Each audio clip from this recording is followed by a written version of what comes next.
I think we can all agree that the Star Wars prequel era was the greatest Star Wars era of all time.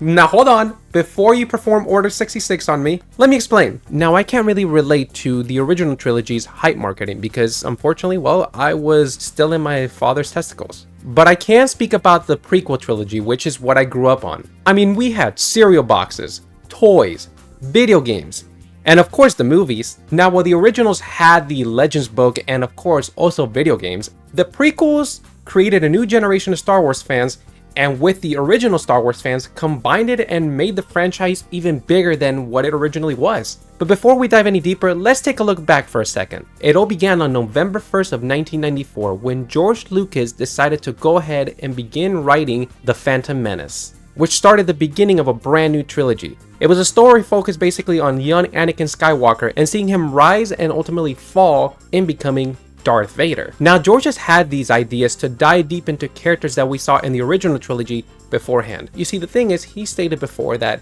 he's always felt held back by the limitations of what we could do back then. I get to do a lot of things now that I couldn't do before. Create things that weren't possible to create before. I was always, and I will be on this, but I've always been sort of at the limit of what is possible. However, that actually changed when Steven Spielberg's Jurassic Park debuted in 1993. And of course, that movie is a visual masterpiece to this day. And so that was basically the spark to be like, wait a minute, my vision can actually become a reality. And so how do I know all this information? Google. From that moment on, in 1999 to 2005, we got Star Wars, The Phantom Menace, Attack of the Clones, and Revenge of the Sith. And look, I get it, these movies aren't perfect, but neither were the originals. I mean, coming out of Empire Strikes Back and then going to Return of the Jedi, you definitely felt a dip in story and quality, at least for me. And I get it.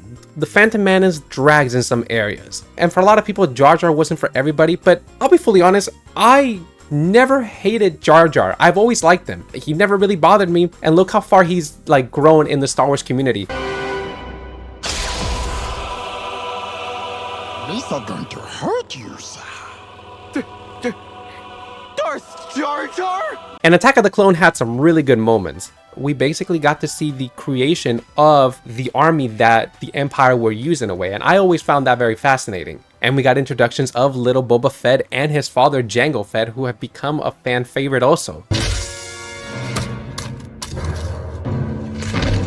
But then Revenge of the Sith comes out, and dude, that movie is freaking awesome. Like, how can you not like it? The battles, the drama, everything was elevated times 10. And here's the thing, and I'm pretty sure a lot of Star Wars fans will agree, but no battle when it comes to the live action movies comes even close to the Mustafar battle between Darth Vader and Obi-Wan. Talking about battles, the lightsaber actions, stylized, choreographed beautifully, it was awesome. And when you look at those behind the scenes of the actual actors training and performing those moves, that is pretty impressive. And the crazy part is that they actually had to slow down the fight between Obi-Wan Kenobi and Darth Maul because how fast Ewan McGregor and Ray Park were fighting. You can really tell the dedication and work put into those action sequences. I loved it. And then you have all that beautiful stuff in a pot and combine it with John Williams' fantastic and legendary scores, giving us themes like Duel of the Fates, Across the Stars, and Anakin's Dark Deeds, just to name a few. The fact that George Lucas was already telling John Williams that Duel of the Fates, which they had no idea how big and iconic that theme would be, was going to be used in the third movie around the final act to reprise that. Well, and I think it's going to work. I mean, you didn't realize this, but it really goes into the third film very well, and I think it'll be an important thing to reprise. I don't care what anybody says, George Lucas is a freaking genius. But with all that stuff said, the movies were really just the beginning of it all. Because growing up in this era, Star Wars was everywhere. There were glow-in-the-dark Go-Gurts, cereal boxes with lightsaber spoons, which was pretty awesome, Burger King, Taco Bell ads, you name it. I mean, it got crazy. They also had toothbrushes, and I actually had the Jar Jar toothbrush, and I loved it. But of course, with every big movie that's geared towards a massive audience, especially kids, the toys were always the best part, I feel. I mean, we had shelves covered in Star Wars merchandise. Not the stuff that you see now that you only get like 4 or 3 figures and of the same ones, unfortunately. You know, you always get the Lando figures, it's always by themselves. I kind of feel bad for them. They had so many action figures, you had Legos, battle fleets. As a kid, I ended up getting the Naboo ship that Anakin used in Phantom Menace, and there were some buttons in the back that you can press and it actually makes some sound effects. I also ended up getting Obi-Wan's ship, the Delta 7 from Attack of the Clones, but the best thing were always the lightsabers. I also did have an Anakin Skywalker lightsaber that was from Attack of the Clones that was with a costume like pack. It was back when Toys R Us was actually open, and I got it for Halloween, but that lightsaber, well, tragically it broke right on my face because I guess I wasn't listening to my mom or something, or I think she was just having a bad day. It was pretty bad. I started crying and, I wanted to like the force choker, but Now, one of my favorite memories was getting the Darth Vader voice changing helmet for episode 3. With that, I got the lightsaber that was Anakin's and Darth Vader's color changing one. And with that, I would fight with my cousins. They got the Obi-Wan and the Yoda one. And we would just be dueling for hours. It was awesome. And then we're all singing and humming the Duel of the Fates theme and the Battle of the Heroes theme while we're all just fighting and playing. Like, that was so cool. Of course, we always got hit in the fingers and somebody would get upset. But hey, I mean, that was part of the game. I mean, growing up as a kid, Star Wars was basically in your life 24/7. I even had a Star Wars birthday cake. It was more of a cupcake, but it was during the episode 3 era. So it would have like the flames from Mustafar and then Darth Vader's like little head like just be on the cupcake. It was pretty cool. It was some good memories. You see, growing up in the early 2000s, you basically had Star Wars in your veins. I mean, you were either a Star Wars fan or, I mean, I don't know what you were doing. Life must have been pretty boring. But for me, the greatest part about that prequel era was the video games that came around with it. I mean, we were loaded with games. To be honest, so many of them that it's kind of hard to list all of them at the same time. But the first prequel game that I actually ever played was Star Wars Episode 1 Racer, which is the pod racing game. And that was so cool. I played it for hours as a kid. Now, of course, there were games like Star Wars Naboo, which was on the N64, and it was then later put in on the Xbox and the PlayStation 2. And the sequel for that was Star Wars Jedi Starfighter 2. I think that's what it was called. And it took place around episode 2. Now, aside from that, there was a Star Wars game that was an exclusive for the Xbox console being called Star Wars Obi-Wan. And it basically made you follow the movie storyline, but it was more concentrated on Obi-Wan. So you saw, stuff that you didn't really see in the movie, because when you really think about it, Obi-Wan took more of a backseat in the movie.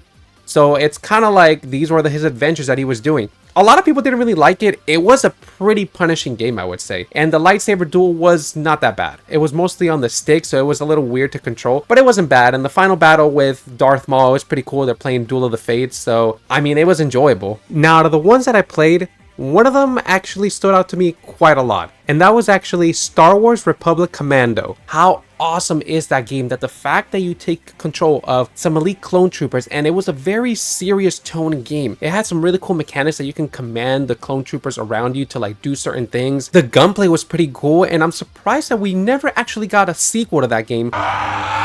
Now, the two games that I'm about to mention, I played them like crazy, and I would say also many Star Wars fans and gamers did too. That being Star Wars Battlefront 1 and Battlefront 2. The original ones, not that EA stuff. However, I will say that the EA Battlefront 2, after a few years, it got pretty good. It's a shame that that game kind of got abandoned. But anyways, back to Battlefront 1 and Battlefront 2. Those games were masterpieces, honestly. The first one basically took you into the big battles that happened throughout the saga.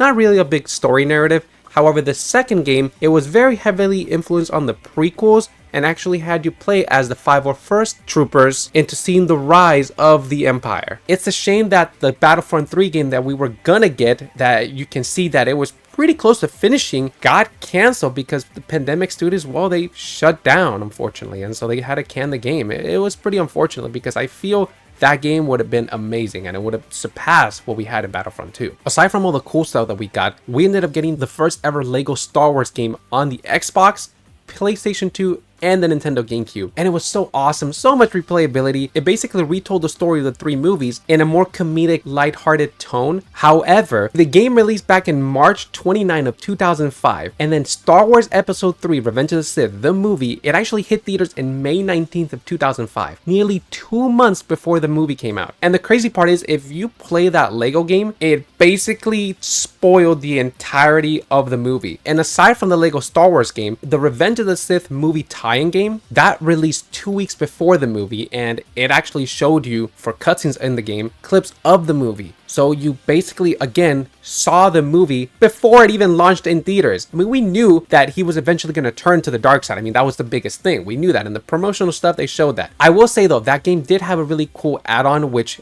it was a what if for Star Wars. Once you beat the game, you actually get to play as Anakin versus Obi-Wan instead of Obi-Wan versus Anakin in the Battle of Mustafar. And if you beat Obi-Wan, you actually kill him. And then Anakin, Darth Vader, basically becomes the ruler of the galaxy. But as Emperor Palpatine is coming down like his ship, Anakin just kills him. Like, it's like, wait, what the F? Pretty crazy stuff. And you know, the reason why I love this prequel era so much, because it helped expand the mythology even bigger than what the original trilogy did.